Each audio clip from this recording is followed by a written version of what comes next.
ನಮಸ್ತೆ ವೀಕ್ಷಕರೇ, ನೀವು ನೋಡ್ತಾ ಇದ್ದೀರಾ ಅಶ್ವಮಂದಿರ ಕಾರ್ಯಕ್ರಮಕ್ಕೆ ಸ್ವಾಗತ. ನಾನು ಪ್ರವೀಣಿ ದಾಸ್. ಪ್ರತಿ ತಿಂಗಳ ಕೃಷ್ಣ ತ್ರಯೋದಶಿ ಮತ್ತು ಶುಕ್ಲ ಪಕ್ಷದ ತ್ರಯೋದಶಿಯೊಂದು ಪ್ರದೋಷ ವ್ರತವನ್ನು ಆಚರಿಸಲಾಗುತ್ತೆ. ಪ್ರದೋಷ ವ್ರತದ ದಿನದಂದು ಶಿವ ಮತ್ತು ಪಾರ್ವತಿಯನ್ನ ಪೂಜಿಸಲಾಗುತ್ತೆ.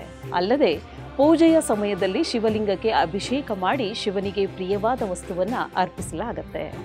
ಶಿವಪುರಾಣದ ಪ್ರಕಾರವಾಗಿ ಪ್ರದೋಷ ವ್ರತದ ದಿನದಂದು ಈ ಶುಭ ಕಾರ್ಯಗಳನ್ನು ಮಾಡುವುದರಿಂದ ವ್ಯಕ್ತಿಯು ಜೀವನದಲ್ಲಿ ಎಲ್ಲಾ ಸಮಸ್ಯೆಗಳಿಂದ ಮುಕ್ತಿ ಪಡೆಯುತ್ತಾನೆ. ಅಲ್ಲದೆ ಶಿವನಿಂದ ದೀರ್ಘಾಯುಷ್ಯದ ಆಶೀರ್ವಾದವನ್ನು ಕೂಡ ಪಡೆಯುತ್ತಾನೆ ಅಂತ ನಂಬಲಾಗಿದೆ. ಫಾಲ್ಗುಣ ಮಾಸ ಶೀಘ್ರದಲ್ಲೇ ಮುಗಿಯಲಿದೆ. ನಂತರ ಚೈತ್ರ ಮಾಸ ಪ್ರಾರಂಭವಾಗುತ್ತೆ.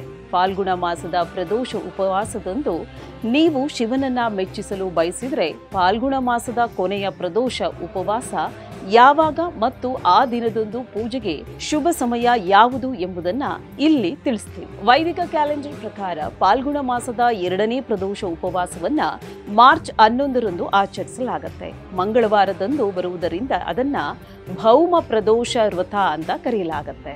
ಇನ್ನು ಪೂಜೆಗೆ ಶುಭವಾದಂತಹ ಸಮಯ ಯಾವುದು ಅಂತ ನೋಡೋದಾದ್ರೆ ಮಾರ್ಚ್ 11ರಂದು ಸಂಜೆ 6:27 ರಾತ್ರಿ 8:53 ಶಿವನನ್ನ ಪೂಜಿಸಲು ಶುಭ ಸಮಯವಾಗಿದೆ. ಇದಾಗಿತ್ತು ಇವತ್ತಿನ ವಿಶೇಷ ಕಾರ್ಯಕ್ರಮ.